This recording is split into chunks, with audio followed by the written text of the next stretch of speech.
UP के सीतापुर में एक ही परिवार के 6 लोगों की मौत, पत्नी, बच्चों, मां को मारी गोली, आरोपी ने खुद भी आत्महत्या की। यूपी के झांसी में भीषण सड़क हादसा, 2 गाड़ियों की टक्कर हुई, हादसे में दूल्हे समेत 4 लोगों की मौत, 2 लोग घायल।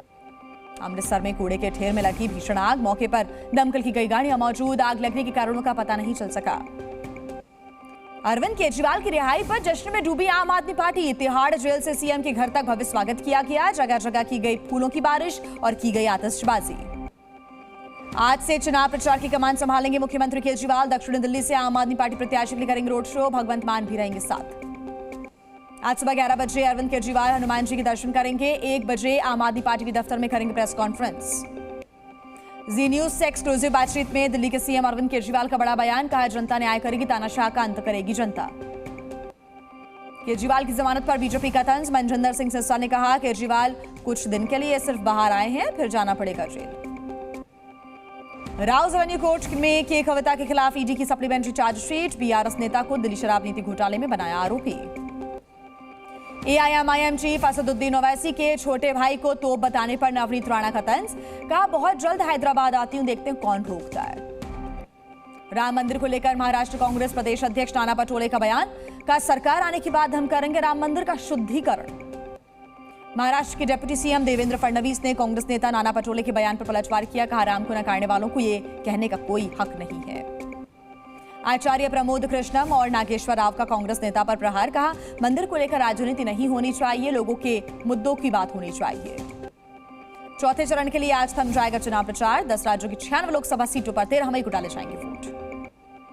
कांग्रेस नेता राहुल गांधी का बड़ा बयान, कहा कांग्रेस ने भी गलतियां की, आने वाले समय में बदलनी होगी रणनीति और राजनीति, 180 सीट से ज्यादा नहीं जीत पाएगी बीजेपी। राहुल गांधी ने बीजेपी पर निशाना साधा, कहा इस बार नरेंद्र मोदी नहीं बनेंगे प्रधानमंत्री, यूपी में इंडिया गठबंधन का तूफान है। कांग्रेस नेता अशोक गहलोत का बड़ा दावा, कहा नरेंद्र मोदी इस बार नहीं बनेंगे पीएम, बीजेपी की रणनीति पर उठाए सवाल। कांग्रेस नेता प्रियंका गांधी का बड़ा बयान, कहा 200 से ज्यादा सीटें नहीं जीत पाएगी भारतीय जनता पार्टी, कांग्रेस के लिए मोदी जी की सनक। मैनपुरी से बीजेपी उम्मीदवार डिंपल यादव का बयान, कहा इस बार बदलेगी बीजेपी की सरकार, 4 जून को होगी इंडिया गठबंधन की जीत। कोरोना वैक्सीन को लेकर प्रियंका गांधी का मोदी सरकार पर निशाना, कहा लोग खड़े खड़े हार्ट अटैक से मर रहे हैं, मोदी सरकार ने वैक्सीन लगाने वाली कंपनी से भी चंदा लिया। कांग्रेस अध्यक्ष मल्लिकार्जुन खड़गे ने मोदी सरकार पर निशाना साधा, कहा अगर बीजेपी की सरकार बनी तो ये लोग बदल देंगे संविधान। कांग्रेस नेता शशि थरूर ने मोदी सरकार पर लगाया वादा खिलाफी का आरोप, कहा किसानों की आमदनी दोगुनी नहीं हुई और हर साल 2 करोड़ नौकरियां भी नहीं मिली। मतदान प्रतिशत को लेकर खड़गे की चिट्ठी पर चुनाव आयोग की कड़ी फटकार, आयोग ने चिट्ठी को चुनाव संचालन पर हमला करार दिया है। बीएसपी सुप्रीमो मायावती ने बीएसपी प्रत्याशी के लिए वोट मांगने की अपील की, कहा पूंजीपतियों और धन्ना सेठों की बीजेपी पार्टी है। टीएमसी नेता अभिषेक बनर्जी का तीखा बयान, कहा राम के नाम पर वोट मांगने वाले रावण को दिल्ली भेजने की तैयारी कर रहे हैं।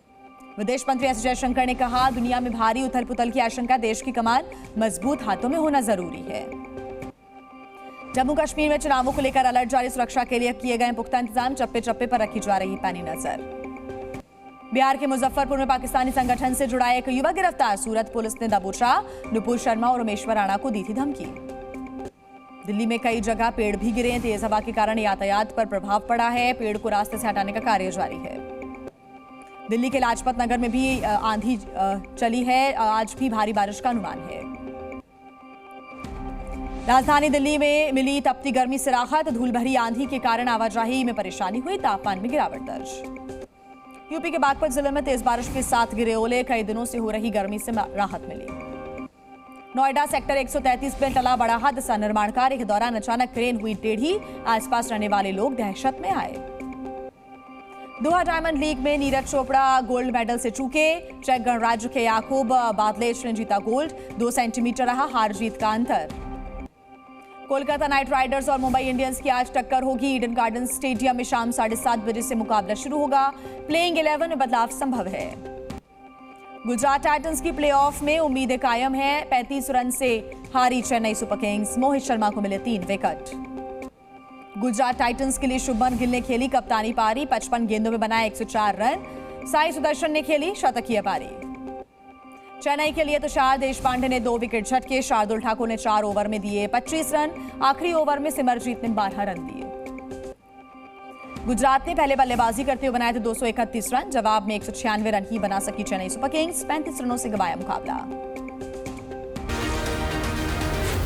Zee News.